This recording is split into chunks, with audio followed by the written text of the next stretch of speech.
So Nick, we've watched The Old Guard, We have watched The Old Guard. Um, which is a Netflix film that came out very recently.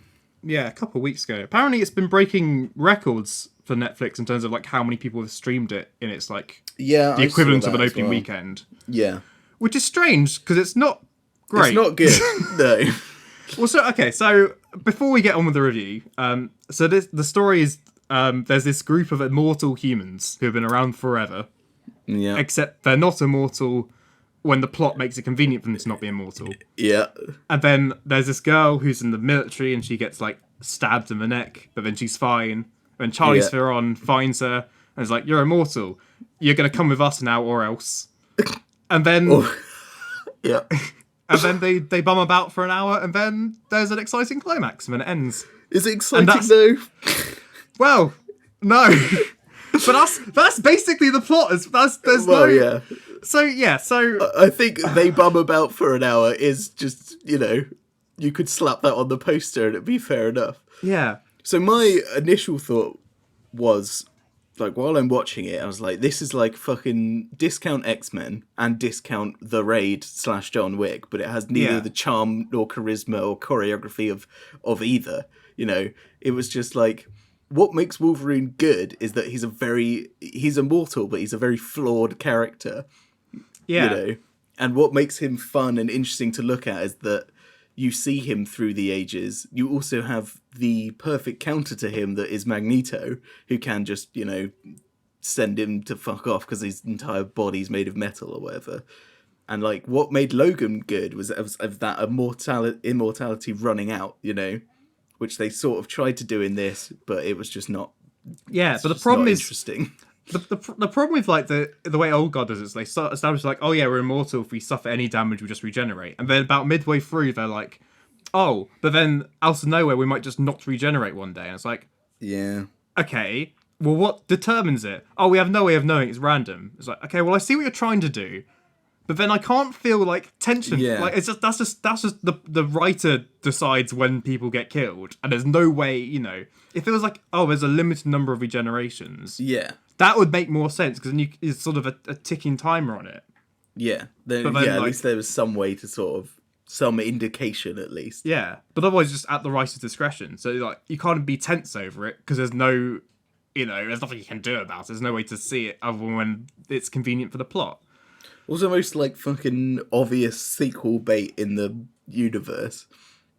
Oh yeah, there's this character that's been missing for 100 years. I wonder if she's gonna show back up in the sequel. She is. Yeah.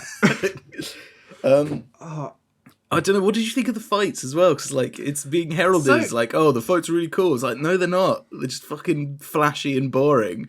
So I mean, like, they're not by no means the worst fights I've seen. They're definitely not.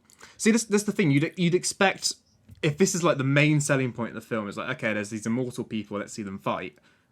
Then you'd expect, okay, well maybe we're gonna get like John Wick levels of choreography. It's like, yeah, exactly. No, not really. Like, there's just people get shot and like. Also, most of the fight scenes happen in the fucking dark.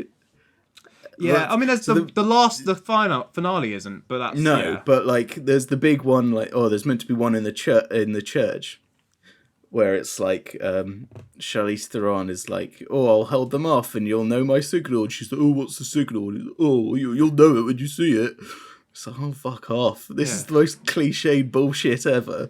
That's also just terrible writing. Because like, there's no reason in universe to not tell them. It's literally only for the audience's benefit and nothing else, which is like an absolute no-no. And then she just goes and fucking kills them all in the dark, and it's like impossible to see what the fuck is going on. But at the end of this 5 minutes of spunk gargle wee wee, there's a load of corpses, and Charlize Theron's a bit hurt. It's like, okay. Also, like, I don't know what you feel about this, but the fact that like, because the main characters are all immortal, and there's this whole discussion of immortality throughout it. To me, it drew attention to all these people they're just killing, and like, obviously, normally in an action film, whatever, that's the point of it. But when mortality is like the central theme of the film, what I was like, that was a man with a wife and children who was going to be coming home. Nope, he's been stabbed for doing his job. There's another one you've stabbed. Yeah. It's sort of, And like, so also, and again, like in something like say The Raid, where they're all like thugs and like, you know, criminals. They're like drug dealers and yeah. They're all actively doing crimes. And this one, it's like a PMC. It's like these are just men, glorified bodyguards. They're just doing a job. They are just being paid to protect this person. You're fucking beheading them for that. Yeah, like. And they're like, oh yeah, we try to do good where we can. It's like, oh, fuck off. No, you fucking don't. Also, the fucking moral crux of the story, right? Which blow me away. They were like, oh yeah, we always try to do what's right. And then, apparently, according to them, what's right is not sharing their secrets of immortality with the fucking world and letting millions of people suffer and die for that. This is my other, like, major problem with the film is, like, you know, the villain, firstly, you know, it's always good to have a villain where they make sense. They have a plan that makes us, you know, and this villain is like, you know, you've got immortality. There's so many things in the world, I mean, horrible diseases without cures and people suffering. I want to just take some of your DNA, which you can regenerate anyway, and just try and cure some diseases. Like, that's good. It's like, yeah, it is good. And then it's like, okay, fine. But then what's the hero's angle on it? Oh, we don't like it. Okay, well, you know, I think someone's morals outweigh yours. That's the, like, if you think about, like, other things with immortal protagonists, like, say, Captain Scarlet or, like, Torchwood or something. Yeah. They're always still, they use their powers for good. Captain Scarlet is immortal and uses it to fend off an alien invasion of Earth. Torchwood, you know, Captain Jack, he's constantly, in a similar vein, is also fighting off invasions of Earth. You know, they devote their lives... Same with Logan as well, isn't it? Like, Wolverine uses his powers to fight the forces of evil. Exactly. They're all here in this one. I was like, okay, maybe... They're using it to fight the forces of advancing medical science. But, like, I genuinely thought, before I watched it, my reading of it based on the poster was like, oh, okay, so it's going to be a group of mortal people, but, like, maybe they're, you know... not owned by the CIA, but like they're like an insurgency group specifically to take out terrorists and stuff when like normal military can't go, like the sort of superstar team of like, you know, like X-Men, yeah. And it's like, okay, so maybe that's what they do. They do good, but they don't want to, you know, they want to be free. Oh no, they are free. They're free to do what the hell they want. They just sit around all day, not helping people.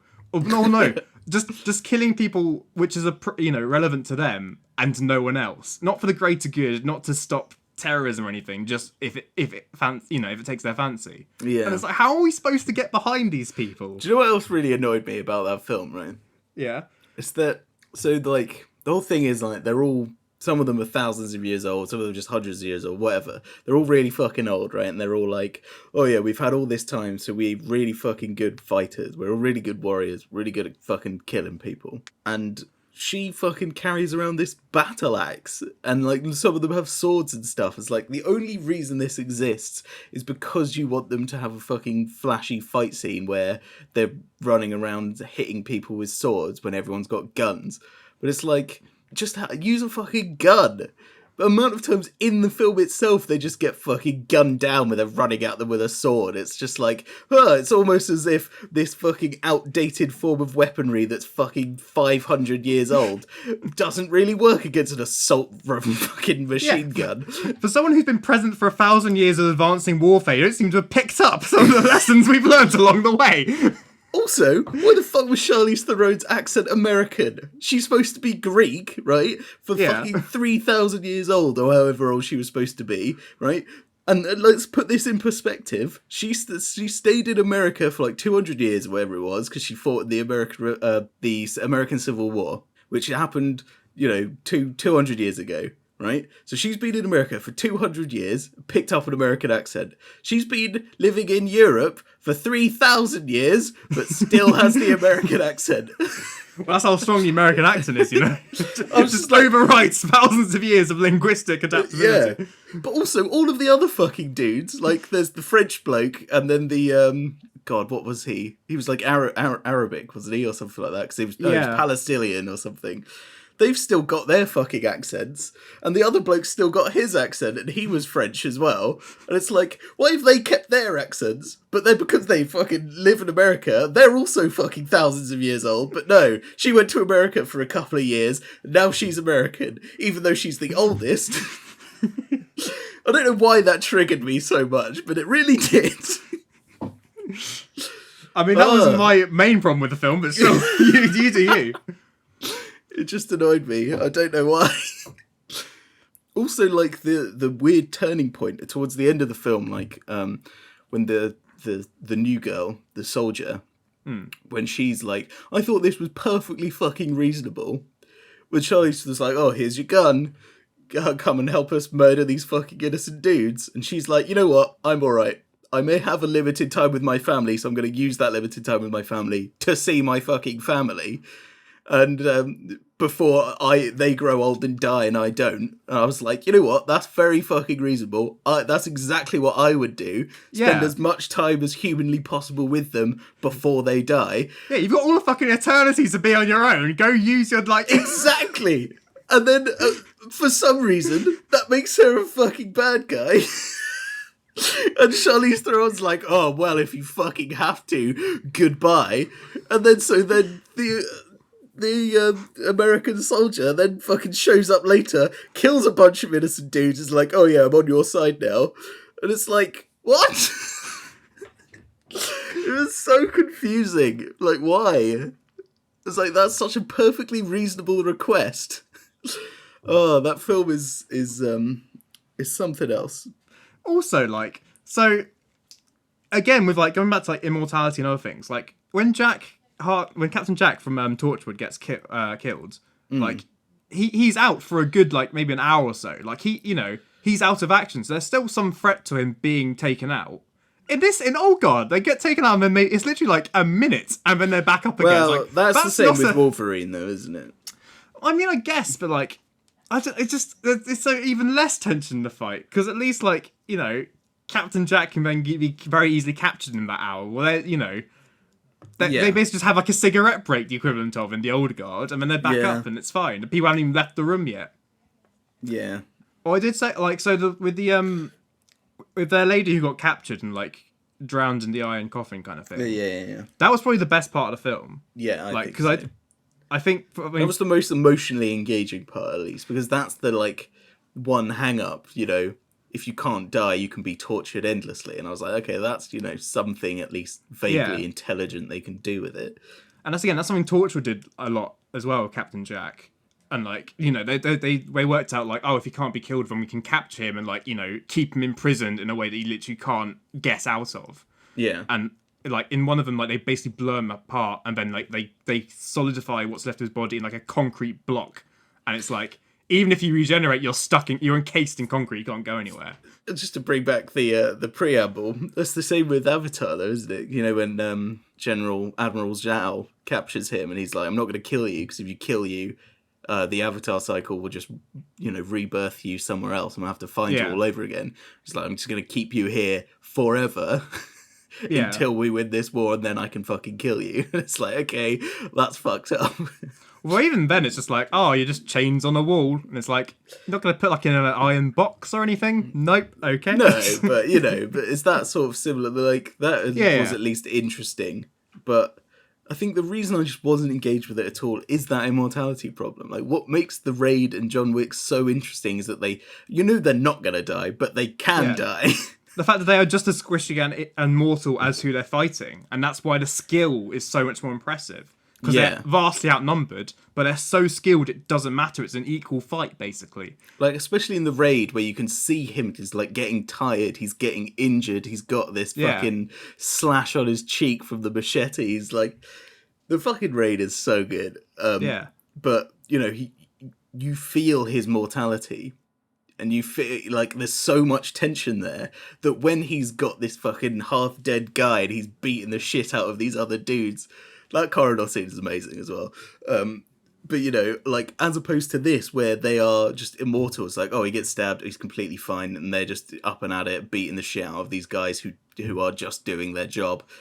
And, like, they build this, what is he, like, the head of the private army.